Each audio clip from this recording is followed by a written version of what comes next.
beginning characteristics of the pen tool. I'll do 2 tutorials so it's not so long. But basically our next project is going to be based on the pen tool, and if you look here, there's your pen tool. There's a couple of different options underneath it. We're just going to focus on the regular pen tool, and some of these will come up as we go. So if you just click on the page, you can see that every time you click, a little point is going to come up. That's called an anchor point. Okay, so if I just keep clicking everywhere around the paper, you'll see that I get straight line segments in between each anchor point.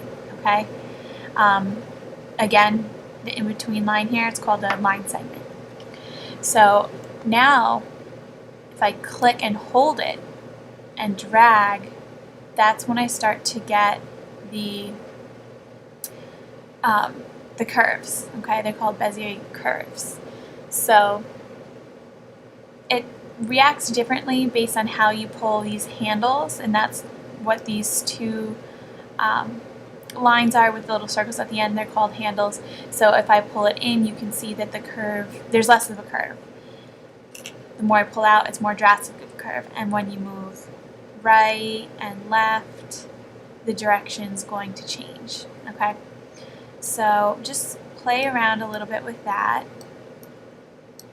Okay, say I want to close this. If I hover over the first anchor point, you'll see that little 0 comes up next to the pen.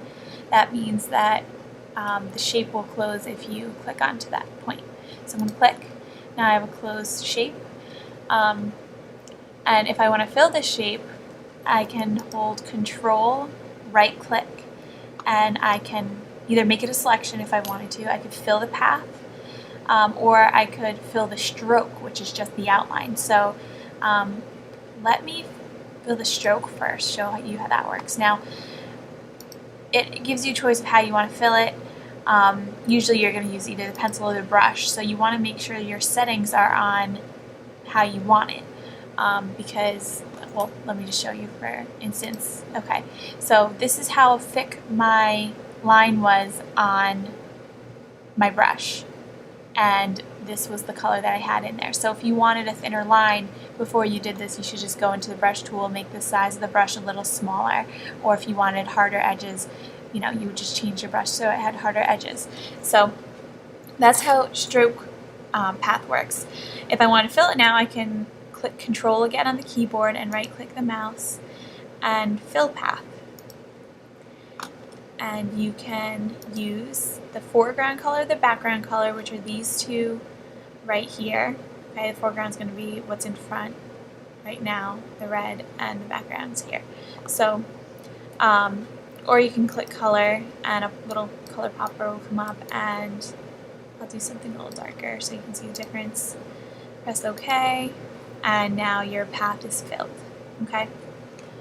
Up here you can see when you're in the pen tool, right now we have this selected, the paths tool, so that means when you're finished making it, all it's going to be is a path. And this is how we did some of our text too, if you can remember. If I do this, I can type on the path. Okay. Now, if I go into the pen tool, I'm just going to, let's see, delete this path for a second.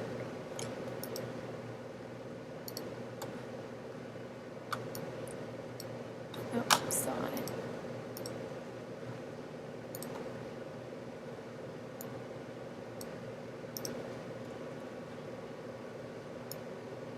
Okay, well, you know what?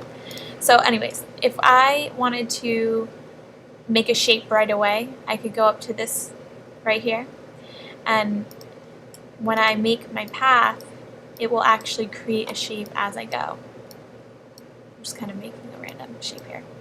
Okay, so that's kind of how that works. Sometimes I find it's easier to keep it on the path tool and just use the fill path select option, because as you're making this, if you're tracing something, the fill sometimes gets in the way.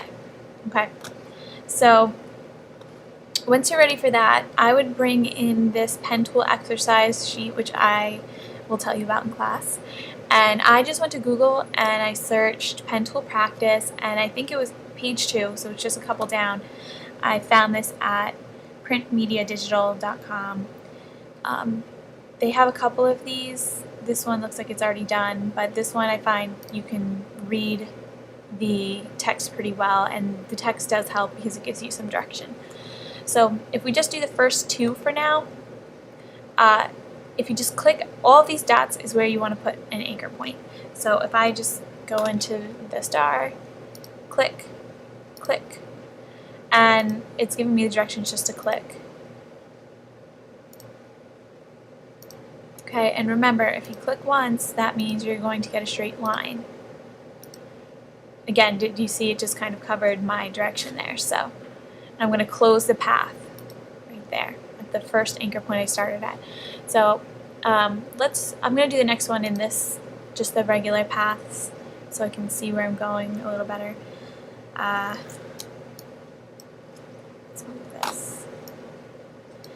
Alright, so we're going to do a circle now. We're going to deal with some curved lines. So I'm going to click, and I'm going to hold it this time, and I'm going to press shift and drag to where it says right there with the circle. Okay, so we're dragging handles right now, and if you hold shift, it constrains the proportion. So if you can see, if I move this, it only goes a certain number of degrees each time, where if I let go, it's going wherever it wants. Okay, so I'm going to hold shift, pull that to there.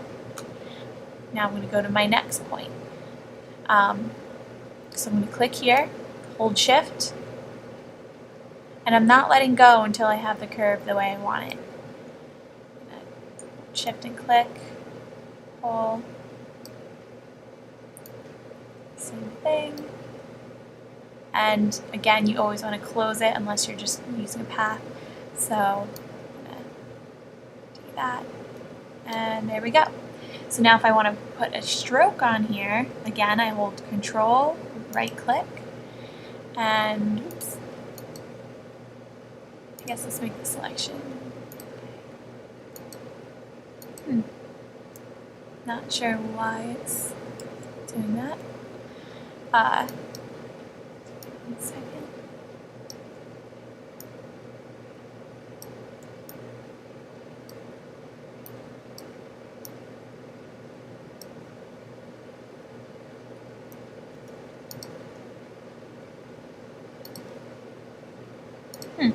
Yeah, usually that works, but you know what, then you could just use this tool instead. So even if the shape does start getting in the way, what you can do instead is, I'm just doing this really quick, so it's not a perfect circle, but up here at color, this is where you can select it.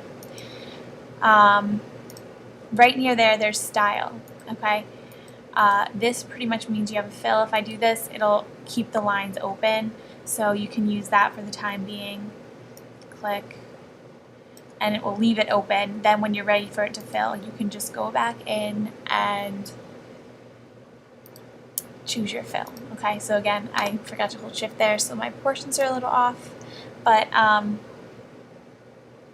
yeah, so I'll just stop there, and I will make another tutorial if you want to go on and start making more complicated curves.